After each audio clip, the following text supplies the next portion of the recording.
ప్రభాస్ గురించి చెప్పాలి. ఈ సినిమాలో ఆయన ఒక ప్రపంచం గర్వించదగినటువంటి నటుల్లో ఇప్పుడు ఒకడు ప్రభాస్. ఈ సినిమాలో ఆయన ఎందుకు అంగీకరించాడంటే, సినిమాలో ఆయన డబ్బు కోసం అంగీకరించలేదు. ఏదో ఈ సినిమాలో ఒక అద్భుతమైన క్యారెక్టర్ చేయాలని ఆయన అంగీకరించలేదు. ప్రభాస్ ఒక మానవతా విలువలు కలిగిన మనిషి, ఒక మంచి మనిషి.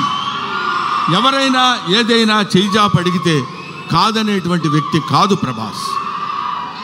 ఎవరైనా అద్భుతమైనటువంటి స్థితిలో ఉండి ఇది నాకు కావాలి అని అడిగినప్పుడు, ముఖ్యంగా ఆ విషయంలో చెప్పాలంటే మోహన్ బాబు గారికి అత్యంత సన్నిహితుడు. మోహన్ బాబు గారు ఎలాంటి వాడంటే, ఓ చిన్న ఆల్కహాల్ లాంటి వాడు, అలవాటైతే వదిలిపెట్టలేం.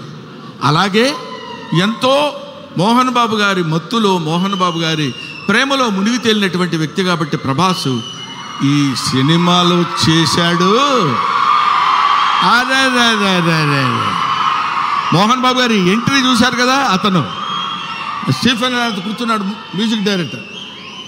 ఆ మోహన్ బాబు గారి ఎంట్రీ అలా పెడితే ప్రభాస్ శివప్రభాసుడు. అతను శివుడి చేత ప్రకాశవంతంగా పెరిగేవాడు, 6 అడుగుల అందగాడు. అతను విగ్గు పెట్టుకుని అలా వస్తున్నప్పుడు ఒళ్ళు గగురు పొడిచి వీర తాండవం, శివ తాండవం చేసేటువంటి విధంగా ఆ సినిమాలో నటించాడు ప్రభాస్. నేను చూశాను. ఆహా, ఇది కదా సినిమా, ఇది కదా శైవభక్తి, ఇది కదా దైవభక్తి అని నిరూపించేటువంటి సినిమా.